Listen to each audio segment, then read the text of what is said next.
जय श्री कृष्णा। राधे राधे। माघ माह की चतुर्थी संकष्टी चतुर्थी व्रत की कथा। संकष्टी चतुर्थी को सुने गणेश जी की कथा। एक शहर में देवरानी जेठानी रहती थी। जेठानी अमीर थी और देवरानी गरीब थी। देवरानी गणेश जी की भक्त थी। देवरानी का पति जंगल से लकड़ी काट कर बेचता और अक्सर बीमार रहता था। देवरानी जेठानी के घर का सारा काम करती और बदले में जेठानी उसे बचा हुआ खाना, पुराने कपड़े आदि उसको दे देती थी। इसी से देवरानी का परिवार चल रहा था। माघ महीने में देवरानी ने तिल चौथ का व्रत किया। 5 आने का तिल व गुड़ लाकर तिलकुटा बनाया। पूजा करके तिल चौथ की कथा सुनी और तिलकुटा छिक्के में रख दिया और सोचा कि चांद उगने पर पहले तिलकुटा, उसके बाद ही कुछ खाएगी। यह कथा सुनकर वह जेठानी के यहाँ चली गई। खाना बनाकर जेठानी के बच्चों ने खाना खाने को कहा तो बच्चे बोले, माँ ने व्रत किया है और माँ भूखी है। जब माँ खाना खाएगी हम भी तभी खाएंगे। जेठ जी को खाना खाने को कहा तो जेठ जी बोले, मैं अकेला नहीं खाऊंगा। जब चांद निकलेगा तब सब खाएंगे, तभी मैं भी खाऊंगा। जेठानी ने उसे कहा कि आज तो किसी ने भी खाना नहीं खाया, तुम्हें कैसे दे दूं? तुम सुबह सवेरे ही बचा हुआ खाना ले जाना। देवरानी के घर पर पति बच्चे सब आस लगाए बैठे थे कि आज तो त्योहार है, इसलिए कुछ पकवान आदि खाने को मिलेगा। परंतु जब बच्चों को पता चला कि आज तो रोटी भी नहीं मिलेगी तो बच्चे रोने लगे। उसके पति को भी बहुत गुस्सा आया। कहने लगा, सारा दिन काम करके भी 2 रोटी ना ला सकी तो काम क्यों करती हो? पति ने गुस्से में आकर पत्नी को कपड़े धोने से मारा। धोना हाथ से छूट गया तो पाटे से मारा। वह बेचारी गणेश जी को याद करती हुई रोते रोते पानी पीकर सो गई।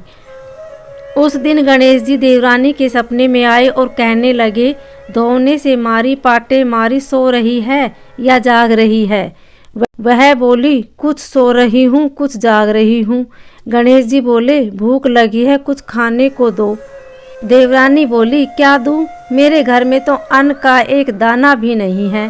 जेठानी बचा हुआ खाना देती थी, आज वह भी नहीं मिला। पूजा का बचा हुआ तिलकुटा छिक्के में पड़ा है, वही खा लो। तिलकुटा खाने के बाद गणेश जी बोले, धोने मारी, पाटे मारी, निपटाई लगी है, कहाँ निपटे?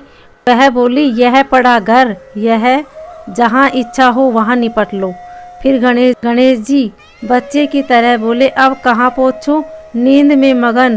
अब देवरानी को बहुत गुस्सा आया कि कब से तंग किए जा रहे हैं, सो बोली, मेरे सर पर पोछो। और कहाँ पोछोगे? सुबह जब देवरानी उठी तो यह देखकर हैरान रह गई कि पूरा घर हीरे मोती से जगमगा रहा है। सिर पर जहाँ विनायक जी पोंछकर गए थे वहाँ हीरे के टिक्के बिंदी जगमगा रहे थे। उस दिन देवरानी जेठानी का काम करने नहीं गई। बड़ी देर तक राह देखने के बाद जेठानी ने बच्चों को देवरानी को बुलाने के लिए भेजा। जेठानी ने सोचा कल का खाना नहीं दिया, इसलिए शायद देवरानी बुरा मान गई। बच्चे बुलाने गए और बोले, चाची चलो, माँ ने बुलाया है, सारा काम पड़ा है। देवरानी ने जवाब दिया, अब उसकी ज़रूरत नहीं है, घर में सब भरपूर है गणेश जी के आशीर्वाद से। बच्चों ने घर जाकर माँ को बताया कि चाची का पूरा घर हीरे मोतियों से जगमगा रहा है। जेठानी दौड़ती हुई देवरानी के पास आई और पूछा, यह सब हुआ कैसे? देवरानी ने उसके साथ जो हुआ वो सब कह डाला। घर लौटकर जेठानी अपने पति से कहा कि आप मुझे धोने और पाटे से मारो। उसका पति बोला कि भली मानस, मैंने कभी तुम पर हाथ भी नहीं उठाया, मैं तुम्हें धोने और पाटे से कैसे मार सकता हूँ? वह नहीं मानी और जिद करने लगी। मजबूरन पति को उसे मारना पड़ा। उसने ढेर सारा घी डालकर चूरमा बनाया और छिक्के में रखकर सो गई। रात को चौथ विनायक जी सपने में आए, कहने लगे, भूख लगी है, क्या खाऊं? जेठानी ने कहा, हे गणेश जी महाराज, मेरी देवरानी के यहाँ तो आपने सूखा तिलकुटा खाया था। मैं तो झरते घी का चूरमा बनाकर आपके लिए छिक्के में रखा है। फल और मेवे भी रखे हैं, जो चाहो खा लीजिए। बाल स्वरूप गणेश जी बोले, अब निपटे कहाँ? जेठानी बोली, उसके यहाँ तो टूटी फूटी झोपड़ी थी, मेरे यहाँ तो कंचन के महल है, जहाँ चाहो वहाँ निपटो। फिर गणेश जी ने पूछा, अब पोछू कहाँ? जेठानी बोली, मेरे ललाट पर बड़ी सी बिंदी लगाकर पोंछ लो। धन की भूखी जेठानी सुबह बहुत जल्दी उठ गई। सोचा घर हीरे जवाहरात से भर चुका होगा, पर देखा तो पूरे घर में गंदगी फैली हुई थी। तेज बदबू आ रही थी। उसके सिर पर भी बहुत सी गंदगी लगी हुई थी। उसने कहा, हे गणेश जी महाराज, यह आपने क्या किया? मुझसे रूठे और देवरानी पर टूटे। जेठानी ने घर की सफाई करने की बहुत कोशिश की, परंतु गंदगी और ज़्यादा फैलती गई। जेठानी के पति को मालूम चला तो वह भी बहुत गुस्सा हुआ और बोला, तेरे पास इतना सब कुछ था, फिर भी तेरा मन नहीं भरा।